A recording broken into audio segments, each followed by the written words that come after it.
Hey everyone, I'm back with another House of the Dragon video. Today I'm ranking Team Green from worst to first. Now, all this is based on what we've seen from their actions so far in season 1 of the show. It doesn't cover anything that's to come in Fire and Blood, it's just where we stand right now. So, with those ground rules set, let's dive in. At number 10 is the worst person on the entire show, someone who had his father and brother killed, Laris Strong. He is also the creepiest individual we've seen so far, snaking around the Red Keep, nefariously plotting and exchanging his services for foot shows. He has the sort of family values that would be a perfect fit for the Boltons. Next up at 9 is serial killer Kristen Cole. He broke his vows with the King's Guard and had a relationship with Rhaenyra, only to go full incel and blame her for everything that happened. It's not that he didn't know she was the heir to the throne when he got involved with her. She then offered a way that they could still be together, but he lost his mind. He ended up brutally killing Laenor's partner Joffrey in front of everyone at the wedding celebration.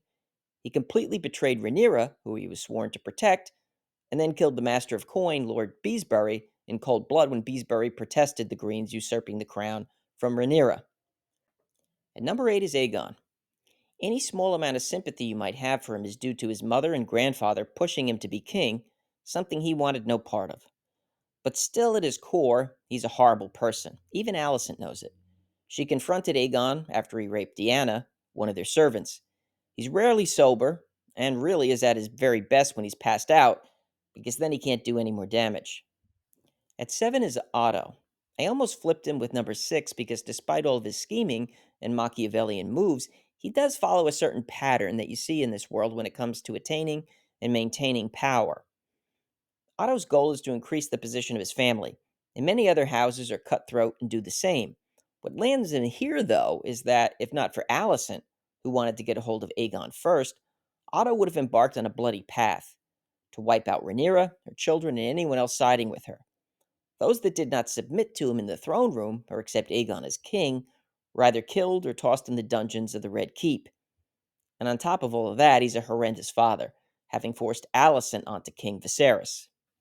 We go to Storm's End for number 6 and the head of House Baratheon, Boros. His behavior was one catalyst that led to the war breaking out. Both Lucerys and Aemond came to him as envoys, and as such, neither one should have been subjected to any harm. And while he didn't want a fight breaking out before him, he was fine with Aemond leaving to chase after Lucerys. At the best, this is indifference, but does anyone really think he cared if Aemond killed Lucerys after he left? Boris should have told Aemon that he needed to stay. After all, he had come seeking an alliance with the Baratheons, so part of that deal should have been not having the blood of an envoy for the other side on his hands. Just tell Aemon he needs to stay for another hour, giving time for Lucerys to escape. At number 5 is Vhagar. I know you're thinking, what is a dragon doing on this list? Well, at the start I did say this is all about Team Green and not just the characters. And it's safe to say that the Greens themselves probably wouldn't have made the power move to usurp the crown without Aemond having claimed Vhagar. Once Rhaenyra married Daemon, she consolidated her power and became nearly invincible. Not only do they have the battle-tested Caraxes on their side, but they outnumber the Greens' dragons as well. Vhagar balances the scales because she's the largest living dragon who has fought in wars ever since Aegon's conquest. If this was a power ranking of the Greens, she'd be at number 1. And what set Vhagar apart from those listed below her is that she's actually shown more humanity than them.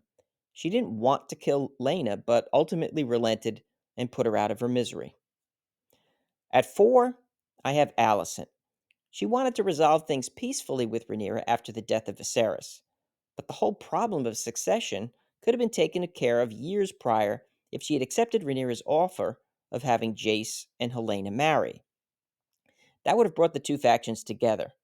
Also, when she interpreted Viserys' final words as him wanting Aegon to be king, even after he just dragged himself to the throne to protect his daughter and her children, reads more like wishful thinking or confirmation bias than any genuine interpretation. And while Alicent does have some redeeming qualities and was thrust into a marriage to the older Viserys at such a young age, she hasn't formed the best bond with her own children either. Do you love me? imbecile. Next, I have Aemond at number 3. He would have been much lower on this list if the show had taken the same path as the book Fire and Blood and had Aemond purposely kill Lucerys. Nevertheless, he's still responsible for his death because he shouldn't have been taking a dragon like Vagar on that chase. When Aemon was a kid, he was bullied a lot, but he's grown into an adult that is more balanced and disciplined than his older brother. Although it was never directly displayed on the show, they seem to infer too that Aemon has a close relationship with his sister Helaena.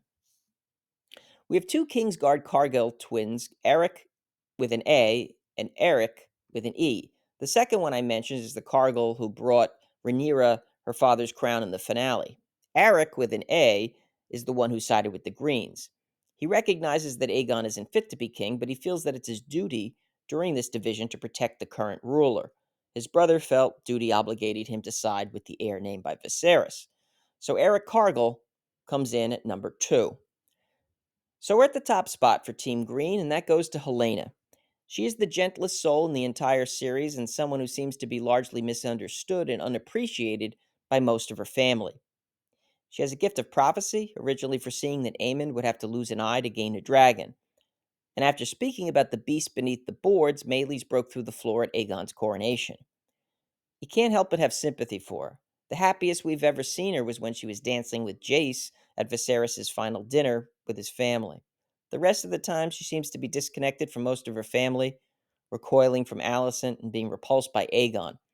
I think if she had had a more supportive and engaged mother like Rhaenyra, she might have been able to blossom and come more into her own. So that's it for this one. If you enjoyed the video, hit the like button.